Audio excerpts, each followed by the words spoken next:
This week, learning to embrace AI and LLMs with Alex Sharpe, Managing Director at Sharpe 42. In the security news, analyzing firmware with EMBA, tiny XML, and the ugly supply chain. Ignoring vulnerabilities that allow attackers to turn off your vehicle. Android lock screen bypass and running water. Logo fail updates and the confusing severity. You still haven't patched log for shell. The password is 123456. And an amazing Bluetooth hack that affects you. All that and more on this episode of Paul's Security Weekly.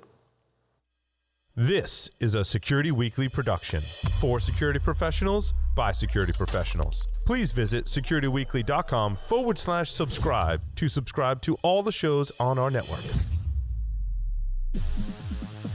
Broadcasting live from G-Unit Studios in Rhode Island, it's the show where exploits run wild, packets aren't the only things getting sniffed, and the cocktails flow steady. It's Paul's Security Weekly.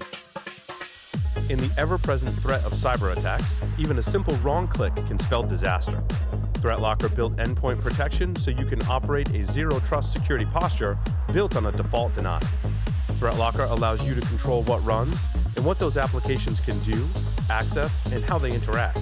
Don't let your trusted applications be used against you.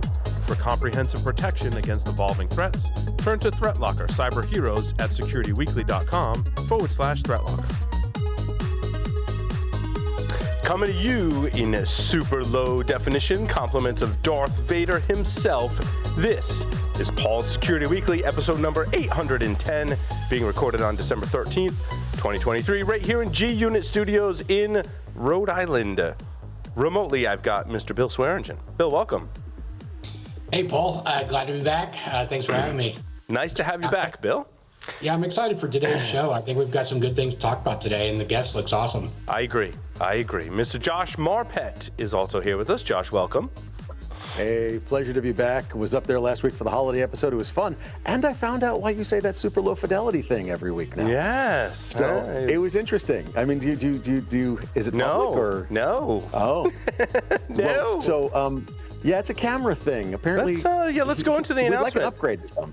Did you know, Josh, that cyber threats are evolving? Is your organization keeping up? The 2023 Cybersecurity Year in Review is here. Uncover the latest challenges and strategic responses in CRA's 2023 Cybersecurity Year in Review, sponsored by the RSA Conference. From the impact of generative AI to the risks of ransomware to navigating the new SEC ruling, get ahead for 2024 with your free copy. You can download the report at securityweekly.com/Year in Review 2023. Also, on my website, securitypodcaster.com, you can find links to the podcast I host, some book recommendations, my ridiculous PC build specs, all that and more on securitypodcaster.com. Alex Sharpe is a longtime cybersecurity governance and digital transformation expert with real-world operational experience. Mr. Sharpe has run business units and has influenced national policy. He has spent much of his career helping corporations and government agencies create value while mitigating cyber risk. He began his career at the NSA, moving into the management consulting ranks, building practices at Booz Allen and KPMG. He subsequently co-founded two firms with successful exits, participated in over 20 M&A transactions, and delivered to clients in over 20 countries and 6 continents. Alex, it's a pleasure to have you here on Paul's Security Weekly. Thank you for having me. Alex, how'd you get your start in information security? I'm a bit of a purple unicorn. Right out of college, I joined NSA, and I actually started out in offense, doing signals intelligence, collecting stuff from other nations, and then got recruited over to the defense side, where I've remained ever since. That's before we called it cybersecurity. At that time, we were struggling with InfoSec, the words InfoSec, because it was communication security and computer security, and you bring it all together, and it just kind of happened, right? I got recruited into it, got into it really deep, was very lucky to have some very senior folks take an interest in me and my career. You interviewed one of them, Brian Snow, who was my crypto mentor. He taught me all about cryptography, gave me some great career advice. One point, I decided that it would be interesting to find out what else is out there. So I became a management consultant doing strategy and process, process optimization and the like. And the cyber stuff never left, but I never thought it was going to become the mainstay of my career ever again. And it has over the past bunch of years. It's a great time to be in this profession. That's awesome. Brian's also It worked out well. Yeah, one of my favorite people, one of my favorite interviews, which is why I believe we've re-released Brian's interview that he did on this show twice in our 18-year history, because he was so amazing, right? He's that way all the time. Well, he used to be that way all the time, right? He passed away about a year ago. Right. And I'm sorry. I have nothing bad to say, right? It's all good. I have a lot of funny stories, many of which I'm not going to relay when we're being videoed. But if you show up in Rhode Island, we will not video you and hand you a drink. Right. And want to hear stories with Brian. Yes, for sure. And okay, you hand me a drink, I'll bring the cigars. There you go. You've literally hit all of his happy buttons. That's right. So this is a good thing. So, Alex, how did you kind of get to thinking about AI? What was your first kind of dealings with AI? It goes back decades. Actually, when I was at NSA, one of the last position I had there, I was running a very large cybersecurity effort, developing components for monitoring and controlling and securing the internet. This is right when the web was around as predominantly an information sharing amongst government, right? And one of the things we were looking at was, how do we detect incidents and then how do we respond? And one of the biggest issues was, what do we do with all these log files? So one of the components I had was to analyze log files. And we got some external funding to do some research around AI. And how do you analyze these log files?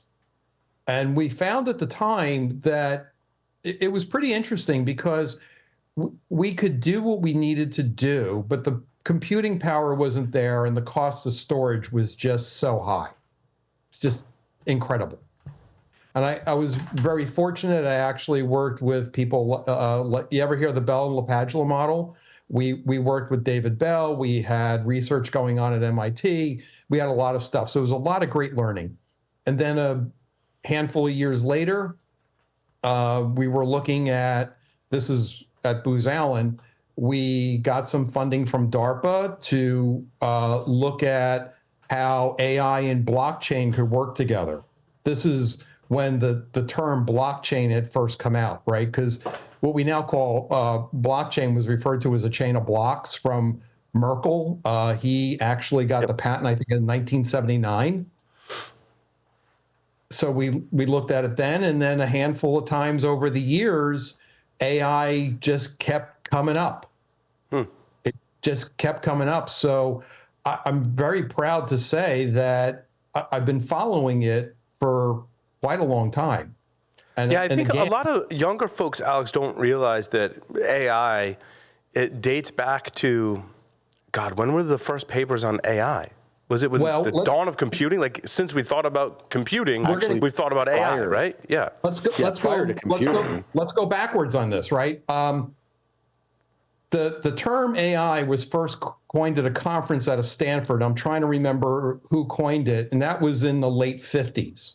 Okay. But prior to that, Alan Turing, the movie The Imitation Game, is actually named after his paper on AI. And to this day, we still refer to the Turing test. Right. And the Nobel Prize version, the AI version of the Nobel Prize, or the Nobel Prize version of AI, or the AI version of Nobel Prize, whichever one that is actually the Turing Award or Turing Prize. Right.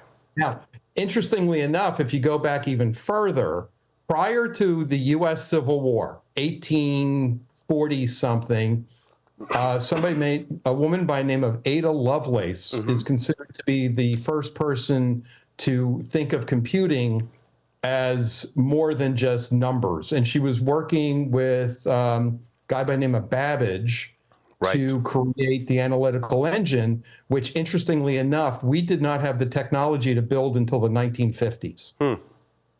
It's pretty interesting. And a nod to her is at one point, the US government was trying to create an object-oriented language that was basically a more sophisticated Pascal, and they called it Ada. Right. I remember that. Yeah. The stuff goes back a long way. It really does.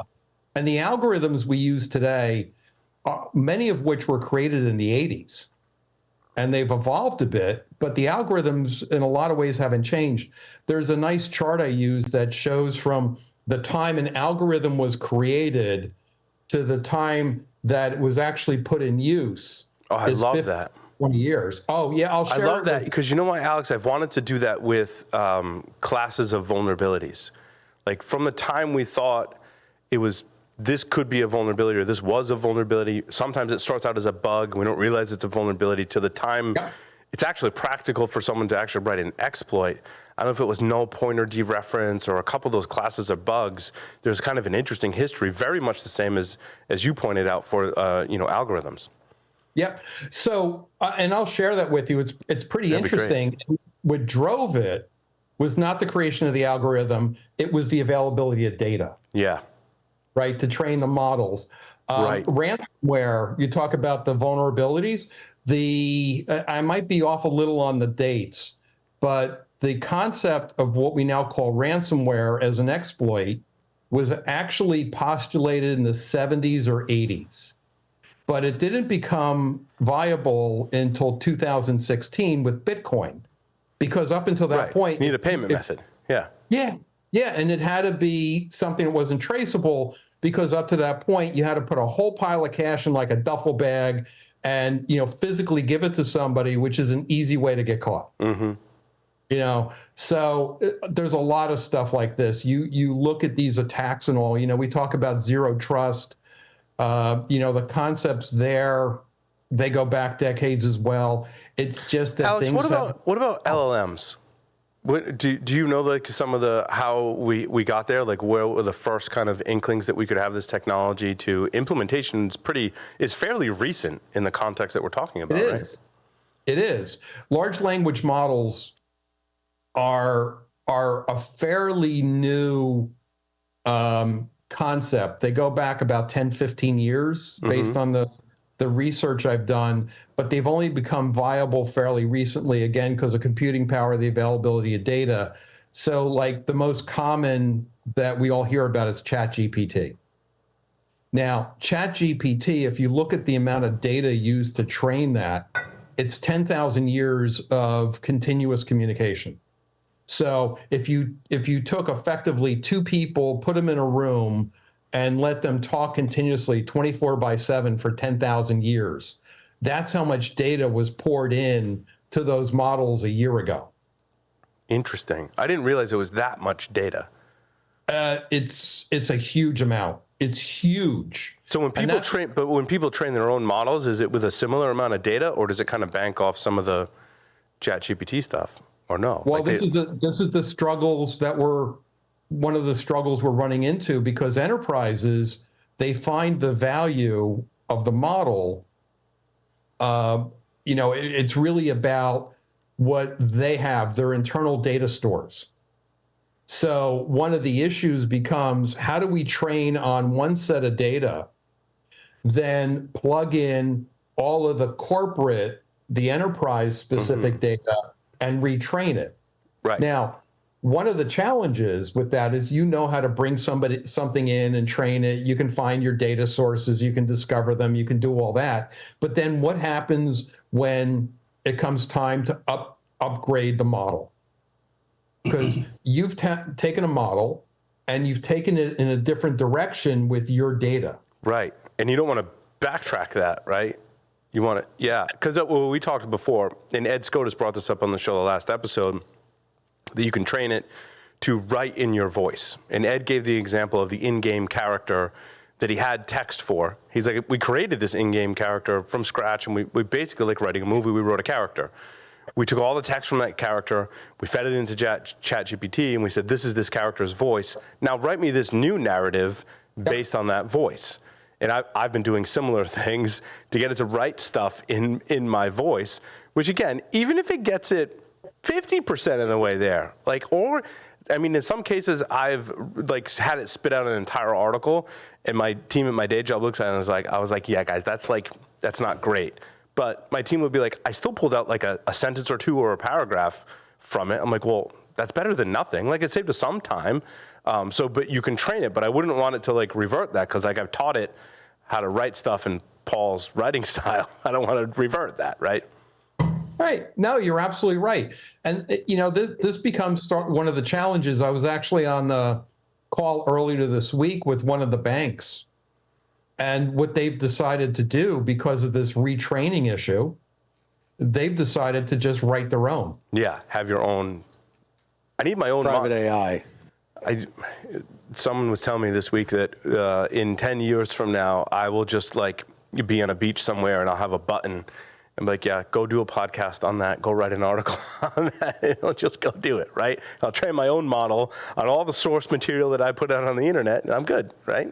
So 10 years in the future, you're not going to have a button, Paul. Like, that's so funny. Oh yeah, I'll just think about it, or I'll have like some kind of augmented reality glasses where I'll be able to tell it to go do it, right? Yeah. Hey, Alex, I'm just curious, given your background at the NSA, and then specifically with your, like what you've been doing recently with management consulting and then all of those kind of things, how do you feel about AI right now? Is this something we should be scared of, or, should we continue on where we're going? Are there things that you see that we should be on the lookout for? Just curious how you feel about it, just overall. Well, AI is an interesting thing, right? There's a famous quote that any sufficiently advanced technology looks like magic. And it does, right? We've seen this before. So if you look at the evolution of technology, there's always these kind of fears, right? Look at everything that happened with electricity. There's actually evidence that Thomas Edison was trying to exploit some of those fears to get the world to move to what he thought was the best solution, right? He was a big advocate of DC, where Tesla was a big advocate of AC, and Edison was trying to exploit those fears about the danger, right? So this happens. This is very, very common with technology. If you look at the history of it, I think AI has two interesting things going on with it. The first is it's got so much bad press from so many movies. Yeah. Right. No, that's a great point, Alex. Yes. 2001: Space Odyssey, The Matrix, War Games, The Matrix, Terminator. Yep. Terminator is one of my favorites when we talk about this, right? Because there's so many nuances there. You're right, but you're right though, Alex. Science fiction has portrayed AI as being predatory towards the human race, and that's ingrained in our brains. That we're going to create this artificial intelligence, and it's going to want to destroy us. Yeah, and I think that's a really good thing. And I've said this before, and I hope I'm right. I think if we treat that as a cautionary tale, yes, agreed, and we're mindful of it, right, we're going to be much better off than if we find ourselves in a bad state and trying to back ourselves out of it. So I think that is one of the really good things about this negative, fearful kind of aspect of it, because this is something that can hurt us. So not Star Wars, right? Because I feel like droids in Star Wars are not predatory towards other races, and they're not allowed in the bar. So like they get a bad, they're not a threat in Star Wars so much. No, they're not. And Star Wars is such a good example for so many things, and not so much for like AI and droids, I feel like, too, because they kind of just write the droids as having feelings, being self-aware, and there's no explanation, no nothing. They're just, it's really another character. Yeah, I agree with all that. I really do. I think the other side that we're running into with AI is if you look at history, again, technology adoption, what happens when new technology comes along, what we really do is we transfer work from humans to machines. And Yes. the economists will tell you over the past couple hundred years, as long as we've been tracking it, human productivity increases about 3% per year, and that's about 2/3 technology, 1/3 population growth. It's interesting that people study this the way they do. But historically, when those things happen, it's really the lower end, the blue-collar jobs that are the ones that are taken over. AI is different because now we're getting changes around knowledge workers, the white-collar workers.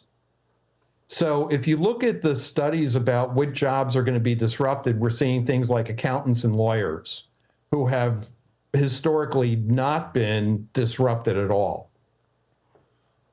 Right? So but lawyers, but what we're talking about when it comes to AI, from everything I've heard and listened to, like that, this is a primary use case for going, generate me a legal contract that says this. And it's consumed every single legal contract we've ever created in all of the human race, so it can do that. I don't know how well. I haven't tested it myself, but I'm going to. But take a look at the billings that you see out of law firms, right? They get a large case, and what do? They take all the documents, they put a pile of associates in a room, tell them to review all the documents. Right. And what happens? Right. But by the way, the old wildly joke inconsistent results. I actually worked in doc review. I worked with a company that does automated AI-based agglomerated nesting AI doc review. So it's fascinating seeing the differences. And it'll get better. It always does, right? But now that we have tools that can go through and at least determine the deltas, right? Here are the sections you should look at. Right, it's going to severely cut down the amount of billings, at least on the lower end of law firms and what they do with it. Right, legal research. I think one of the things that we forget about is, we talk about these tools. Hey, write a haiku for me. Okay, that's great. That's playful. And hey, I need a letter of recommendation for my neighbor's 17-year-old going to college. Okay, that's great. That's really good. But what about just basic research, right? Taking over, we all Google, right? The search engine, the fantastic search engine. Well, imagine that powered by AI, right? A lot more thought. Go ahead, Bill. I just can't wait. I just cannot wait for the day when I can tell my AI lawyer to sue Paul, your AI lawyer, and they figure it out in 1 second, and it costs us $20. So I can just literally sue anybody I want and see if I won. Right? It cost me $20. I think that would be a great world to live in. Yeah, me too. I think there's a lot of advantages to that. Or just think about accountants, right? How many errors in tax returns will go away, or how, just think about how quickly you can do your taxes. Because let's face it, a lot of this is a human taking a spreadsheet we provide them, plugging in the numbers, right, by hand. There's always data entry issues, right? There's always inconsistencies.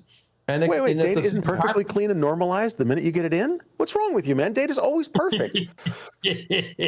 But I think it's it's interesting though, the older generation, I hate using the term boomer because I feel like it's somewhat derogatory, but I'm using it to describe a certain age group, right, in this case. And I see the hesitation to adopt new technology, much like we've talked about, in that you go from horse and buggy to gasoline, you go from candles to electricity. And in all of these stages, right, there's always the group that's like, no, we're not embracing this new technology. I feel like many of us are in that camp with AI. But certainly when I look at electronic vehicles, I'm like, oh my God, And it's just, and a lot of it is just people aren't educated and afraid of the new technology, just poo-pooing the new technology because they just feel like that's the cool thing to do. And I feel like we're in the same boat with AI. And I see with electronic vehicles, I think I gave you, Alex, a story where, talking about having buses be electronic vehicles in Rhode Island, and people are like, well, they're never going to start in the cold. And I'm like, but you don't have to start an electronic vehicle. So it's not the same, because the problem with starting in the cold is getting it to fire. Right. It just goes. I mean, yeah, it's not maybe not as efficient with the battery usage in the cold, but so you charge it more often. Now, Well, it could also be more efficient. but it also doesn't solve all of our problems too, because you still got to generate energy to charge it. I mean, we could do like a whole podcast on electronic vehicles and all that, but Let's go back to that, right? People talked about, nobody would go with a smartphone. I don't know about you. I don't know about you. When I'll give you another statistic in a second, right? I don't know about you, but I run out of the house and I don't have this, I'm panicking. yeah. Right? Well, if you have a Tesla like I do, you can't air quote start your car. I mean, you can because you have the card thing, but as soon it as you doesn't start in Rhode Island. It's an electric vehicle that doesn't start in Rhode Island. But you get in your car and you're like, oh, I don't have my phone because it's asking me to put the card in to start the car. Yeah. So, down here, I love looking at statistics and numbers and trends and all, because that's the engineer in me. It's interesting that people will pay their cell phone bill before they'll pay their mortgage or their credit card bill. Yeah. Right? They run short on cash. This is one of the things that always gets paid. The other one is this is packed full of AI, and people don't realize it. Oh, yeah. You're absolutely right. People do not realize it, and it is packed. The text autocomplete. Autocomplete's a good one. How about Siri? Yep. Think about all the things that go on, all the AI-enabled technology, and just talking to your phone. It's got to do voice recognition. Mm-hmm. It then has to, because these things all operate on ones and zeros, right? You speak into the phone, it turns ones and zeros into words. It then needs another application to go and parse those words, provide context. It then looks at the interaction that you're requesting, and then reverses all of it and turns these ones and zeros back into some sounds that we can understand as humans, that we hear, right? The machines do everything in ones and zeros. And, that takes a lot of work. It takes far more work than the average person realizes. Yeah, and it goes way further than that. Sorry, I didn't mean to interrupt you there, but so even taking a look at today's cameras, like on our phones, right? So most of those are AI generated photos. Say they take a series of photos and then like, hey, what's the best colors to human eyes and those, and put those together, and now you have a picture that is really kind of an AI generated photo. Just by taking a normal picture, right? They're kind of nothing's real anymore. They're like even photos aren't real. Like the AI is everywhere. Look at digital photography. Digital photography. Interesting story about that. Digital photography put Kodak out of business, and guess who owned the patents for digital photography? Kodak. They didn't want to cannibalize their own business. But ever since we started looking at digital photography, we've had rudimentary forms of AI actually translating those ones and zeros into images and then processing them. Right? I don't know, it relates, but because I think it's amazing technology on the Pixel, where you can take people out of the background of the photos. And actually, my wife will send me pictures just so I can do that on the phone, because the technology it's so amazing, right? It's so amazing to be able to I mean, it looks like we rented out the entire restaurant, right? And I didn't have to do a lot of work to do that. I just pushed a button. Yeah, and that's an excellent example. The first time that I saw that done was in the 90s. Interesting. It took a lot of processing. It took a lot of time. But again, the principles fundamentally haven't changed. We've gotten massive increases in computing power, and it's not just the sheer robustness of the computing power. It's not the brute force of it, but we've created more efficient algorithms and better forms of computing, right? NVIDIA it is such a big thing, not because they've created faster, stronger chips. They've changed the way the chips work, right? So a processor, the first transistors, were they invented in the 50s or 60s? Right? The way the chipsets work today are fundamentally different than any other chips that have gone before, right? They're more specialized. And if you look at the numbers around computing power, there's about a 10,000 times, not percent, 10,000 time increase in the amount of productivity you can get out of a specialized machine than a general purpose machine. So Alex, up to this point, we've established that AI has a long history. It's amazing technology, but I think it's progressed to the point where, well, I know it's progressed to the point today where we're asking the question, who should control it, who should regulate it, and how we should regulate it. What are your thoughts on that? Oh man, okay, how much time do we have? So 28 minutes. Okay, so let's try to do this at hyperspeed. So there's a couple pieces to that. First of all, it absolutely requires a public-private partnership. I am an advocate of some things are too important for the government to handle, and I also believe some things are too important for standards. But you need guardrails, right? We need to look at the safety and security. Here's an example. You mentioned your Tesla. You can jump in pretty much any car or truck on the planet, and in a short period of time, probably in a minute or two, you can figure it out. But there are no standards around dashboards. There's just not any, right? And Tesla broke that mold. Oh, it's wildly different to where I rented one and I had never been in one before. And they handed me at the rental place this little car with a QR code on it, which is yet another thing.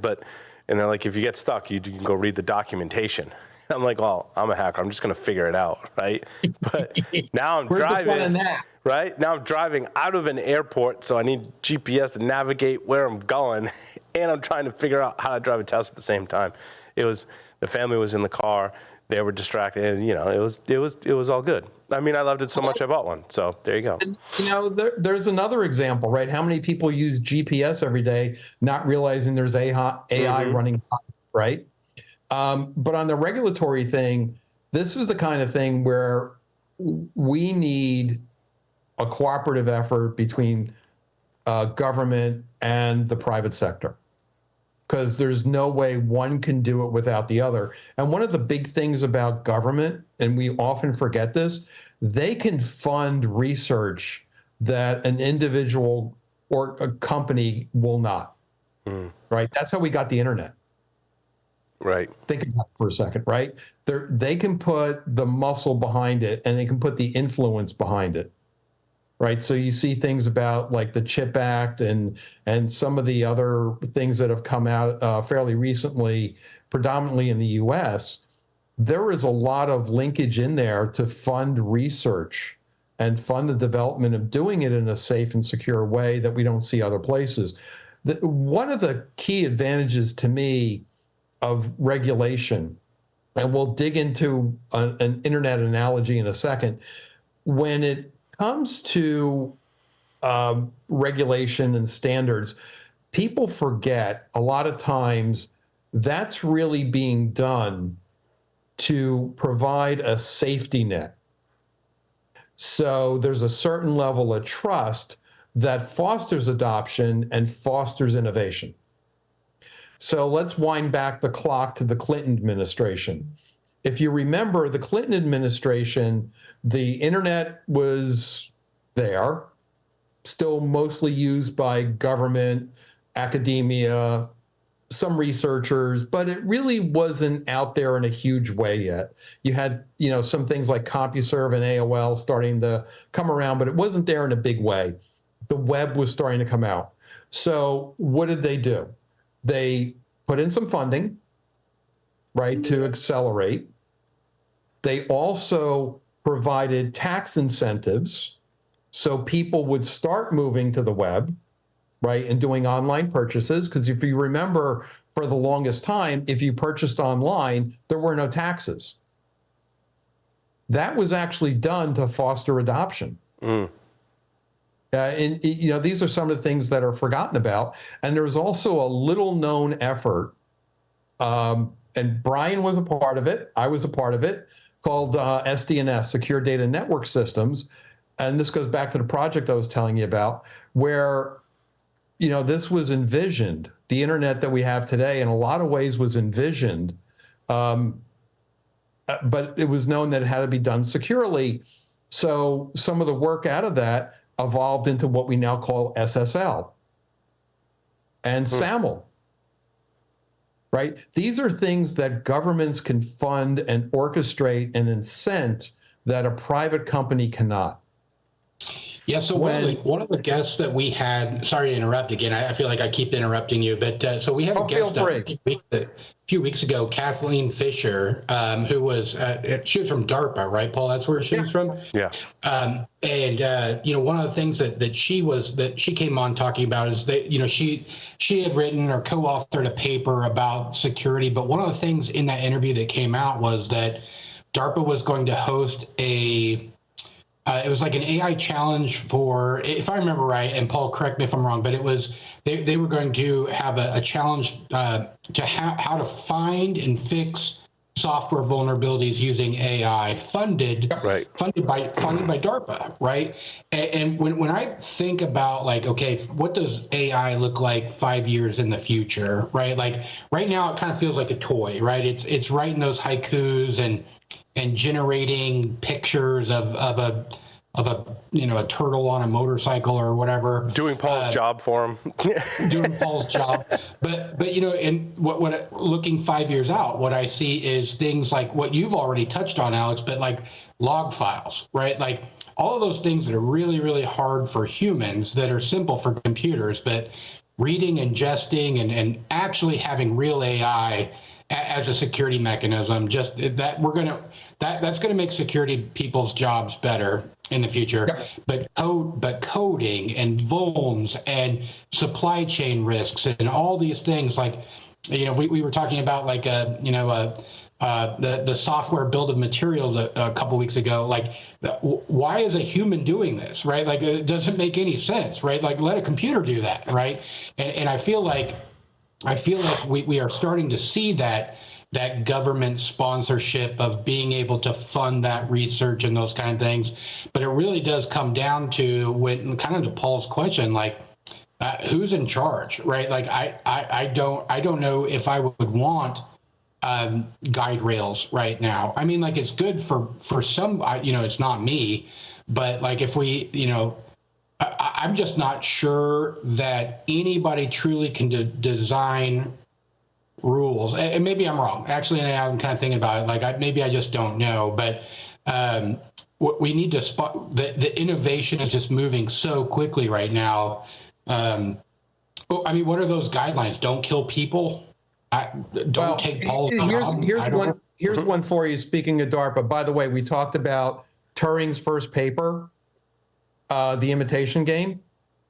He was, based on that paper, he was awarded funding by an organization we now call DARPA to come up with a couple of these algorithms and prove out a couple of things. It's really kind of fascinating.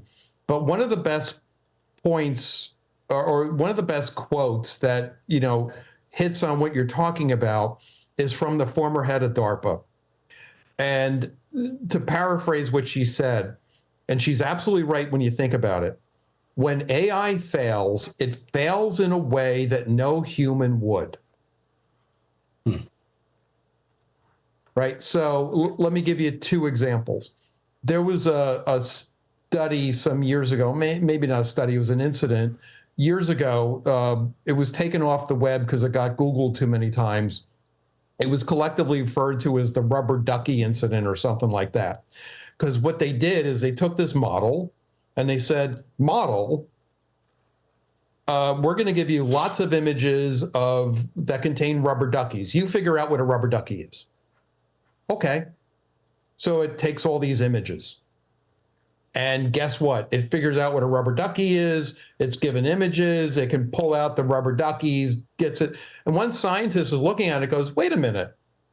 All the rubber duckies are like this. Let's turn one on the angle. Guess what? It thought it was like a hippopotamus or something, because it had never seen a rubber ducky on a 45-degree angle before.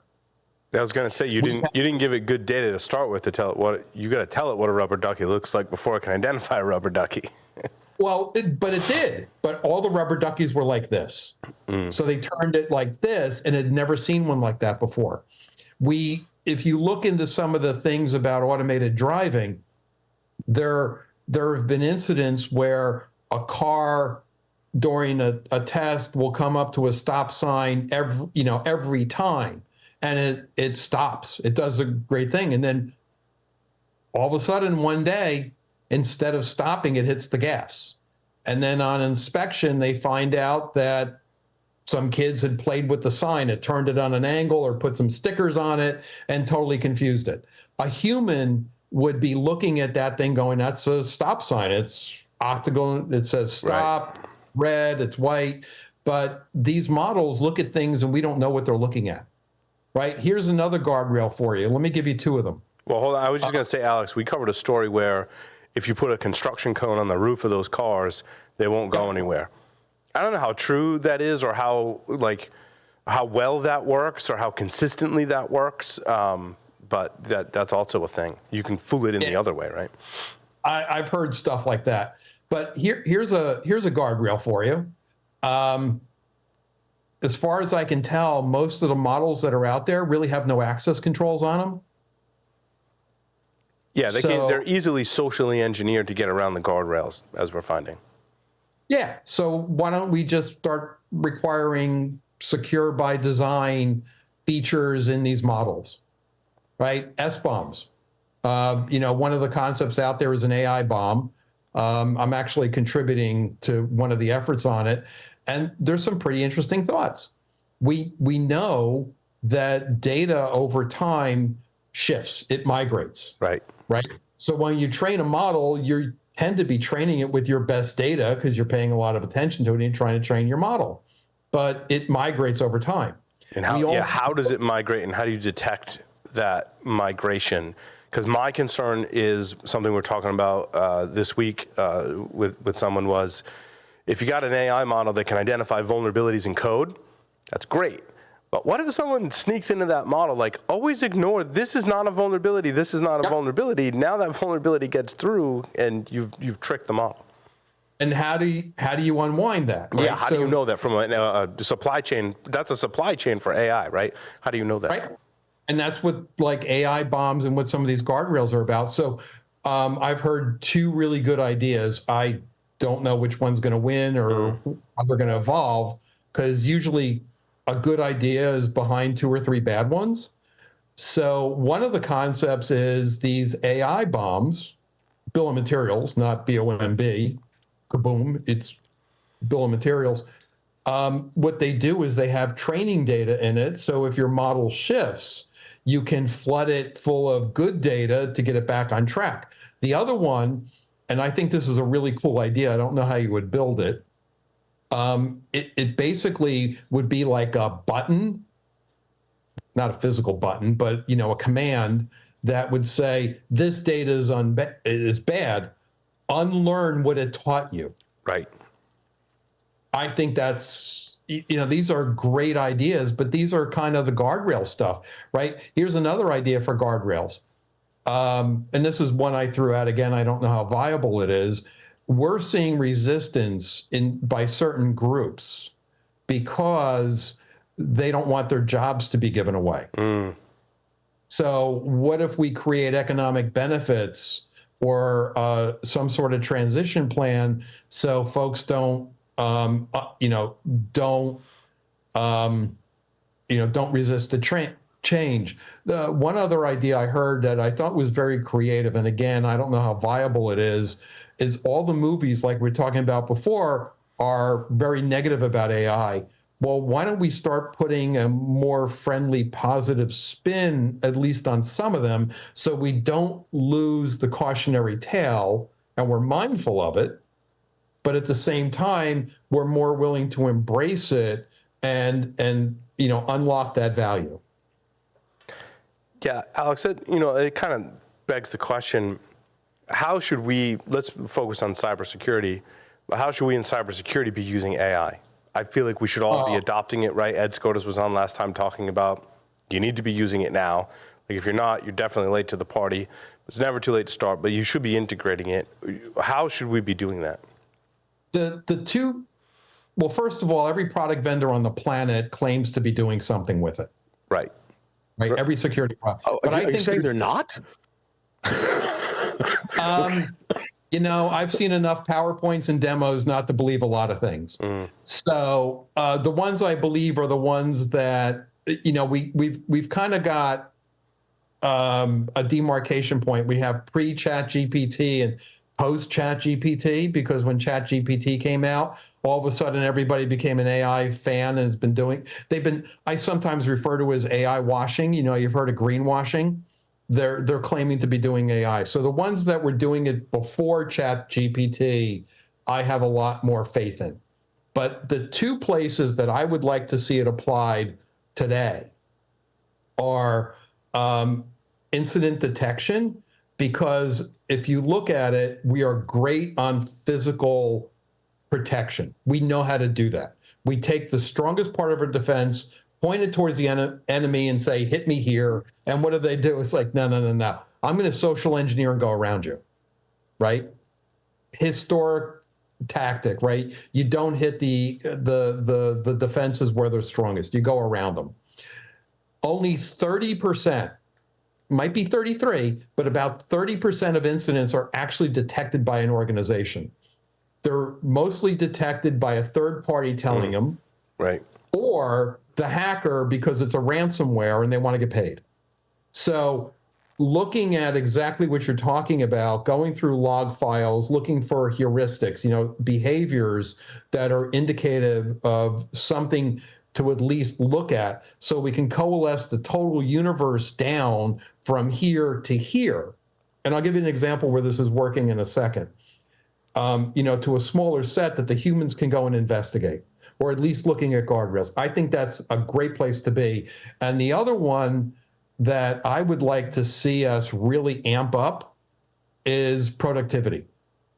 Historically, a lot of what we see in the security space is that we're always putting more people, more bodies, we're always throwing them at the problem, but we don't spend enough time addressing the productivity issue.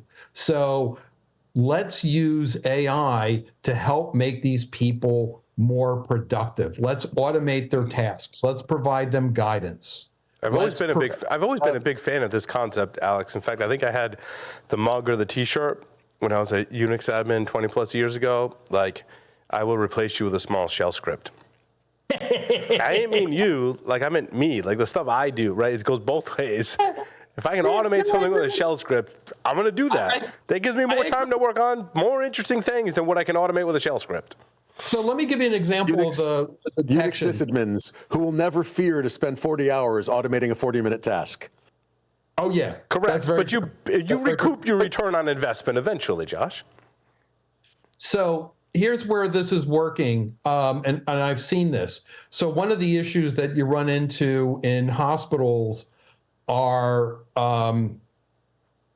people like snooping around files, particularly for like VIP clients. There are actually tools out there, and I would love to know how they work, where they can look at the behavior. So they look at 5,000 people in a hospital, and they can look down at, whittle that down to 10 or 20 that are starting to do things that are a little suspicious, right? Because there's a lot of leaks around when a VIP ends up in a hospital, or one of the relatives, or they're giving birth or something, right? There's some tools out there that can actually look at that. Now, we've known about those from a financial perspective for quite some time. and that's been very well automated. The movie Accountant actually shows a human version of that. So why not use it for increasing productivity of security consultants or, the security functions? No, I agree. My wife works in healthcare, and there's okay. there's a lot of there's a few like major healthcare software vendors that either partner or have that built in, right? Because it's a HIPAA violation, so the hospital has to implement some guardrails around that. And that tech is pretty, like, to the point where she's like, I can't look at any other patient that I'm not directly involved with the patient care. Otherwise, it's a HIPAA violation, and they can get fired. Yep.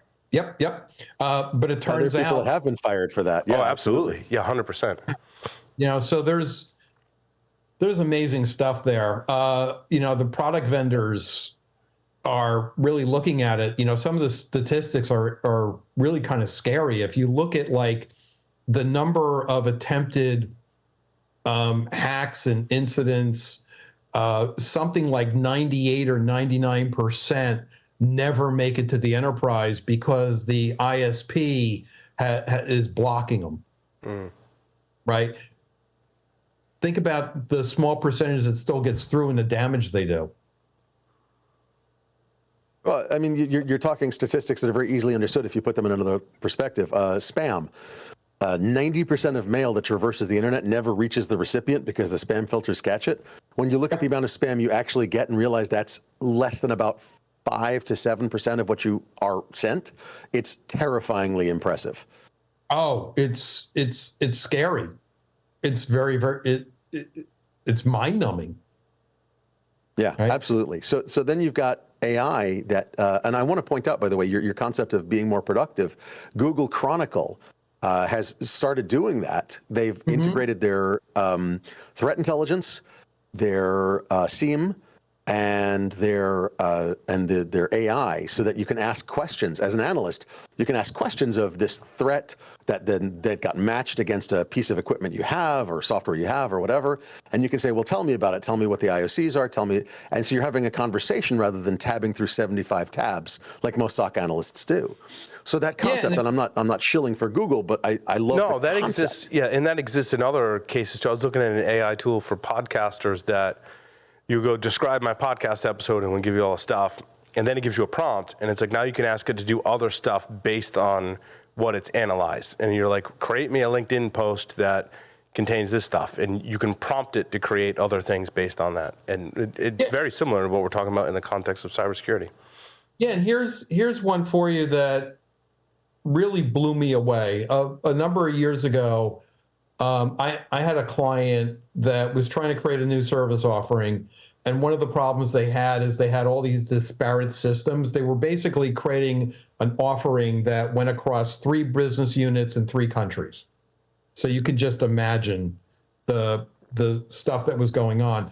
One of the systems we had to swap out was spaghetti code written by a vendor, wasn't well maintained, not documented, nothing. And I had estimated it would take a team of 3 to 5 people about 6 months to just reverse engineer this puppy. To unravel the spaghetti, Yeah, this one guy, very smart guy, a lot of fun too. He said, well, why don't we just write some bots and go through it? It says, oh, okay, conceptually that kind of makes sense. But what do you mean? He's like, well, why don't we take one of these RPA tools, robotic process automation tools, we'll tweak it a little, put some scripts around it, we'll have it net out the workflow. It's like, all right, let's give it a try. Next day, he's like, I reverse engineered the schema. It's like, huh? After we talked, he sat up for a couple of hours, redid these RPA tools, reverse engineered the schema. Yeah. How many things can you look in a modern enterprise, right? We talk about technical debt. We talk about process, how convoluted some of these things are. What if we can have tools that go through and tell our systems, take a look at our enterprise and see what's going on. You make me think, Alex, that we're just scratching the surface, right? So when I think of activities that we do, such as fuzzing, reverse engineering, scanning, enumerating, all those things, I think we're just starting to apply AI concepts to a lot of those things. Yeah, and people will come up with use cases and innovations, we sit in a room and we would never think of. So, this kind of goes back to the guardrails. Let's figure out how to incent the right behavior and put the right constraints around it. Like, okay, these machines are fantastic at reading X-rays and they detect all kinds of good stuff, but let's keep the human in the loop as a quality. They do that. They do that already, actually. Yep. They give the radiologists places to look at, places, so they don't have to sit there and scan through all the scans. They can if they want to, and probably still do to a certain extent. But they're starting with the post AI analysis of that image that goes, there's something funny here. Go look there. Now, there were some hospitals that were just letting the tools run, and they were basing decisions on that. Yeah, that's we're not there yet. And there have been incidents, or at least I'm told there's incidents where like cancers weren't caught early because the tool missed. So it cuts both ways, but those goes back to the kind of guardrails I would like to see us put in place. The problem is when a lot of people hear guardrails, they think of very prescriptive regulations that have been put in place over decades of practice. We're not there, right? We need to look at how do we incent the right behavior, create the right level of awareness, right? So there's still that skeptical kind of cautionary tale that we don't get too reliant on it. And at the same time, we limit the blast radius. So when something goes wrong, because it will, right? How do we constrain the damage? Right. So, I'd like to see us go down that road. And a lot of people I've spoken with that are involved in this at very senior levels, they're generally pointed in those directions. Alex, I know we didn't dig into a lot into regulations and such, and some of the things that are already happening. Perhaps I'll have to bring you back on to talk about some of that stuff. But this has been a really interesting chat. Oh, thank you. I really enjoyed it. I'd love to come back and, continue the conversation. And let's face it, we're talking about subjects that are just going to keep evolving and changing, right? Any week we could pick up pick a trade rag, pick a newspaper, and we could find topics that are relevant to, in this vein to discuss. Absolutely. But also what I think you hear you saying is that if you work in cybersecurity today, especially, you need to be adopting these tools and work them into your workflow.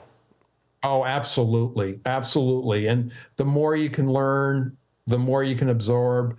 You don't actually have to be the person writing the models or doing the data and analytics around it, but just understanding it and keeping an eye open for use cases.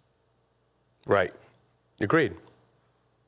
Fantastic. Well, Alex, thank you very much for appearing on Pulse Security Weekly. Oh, wait, I got to ask you 5 more questions before we break. I got to ask you our 5 silly questions. You ready to play 5 questions with Security Weekly? Let's go. 3 words to describe yourself.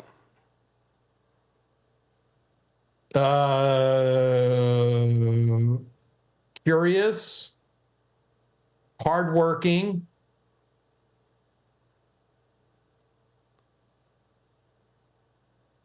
I'm trying to think of the right word for what I'm thinking. So curious, hardworking, genuine. If you were a serial killer, what would be your weapon of choice? Poison. If you wrote a book about yourself, what would the title be? Cybersecurity and the Art of War. What is your favorite hacker movie? That's awesome. Favorite hacker movie? The short answer is not one, but I'd probably say hackers. Choose 2 celebrities to be your parents. Wait, say that again? Choose 2 celebrities to be your parents. Living, dead, fictional, or otherwise. Oh, Darth Vader and okay, I need to change that one. I can't think of who to pair him with. Neither could he. That's why he was always so angry. Yeah, but he turned, everything reverted in the last one. That's kind of one of the reasons I chose him. I thought he was always so angry because he was constantly in pain from his suit. I don't know, that's what I read anyway. Well, yeah. And anger is what kept him on the dark side. I don't know who you pair him with, though. It's your answer, not mine, so. I don't know how to pair him with. Darth Vader is a single dad. We could go with that. Hey, it works. Well, technically he was. True. Very true. Right? He was. Just a funny story. Some years ago, my team, when I still had a team, and when I actually had a company with people, the guy's like, we found something, we sent it to you, you're going to love it. I was like, okay, look at this little package. I unwrap it in the one envelope. It said on here, how did it go? Who knew those cute fuzzy creatures were going to thwart your plans for galactic domination and your kids were trying to kill you? Love it. And I opened it up. It was Darth Vader smoking a cigar, wearing sunglasses, holding a bottle of bourbon.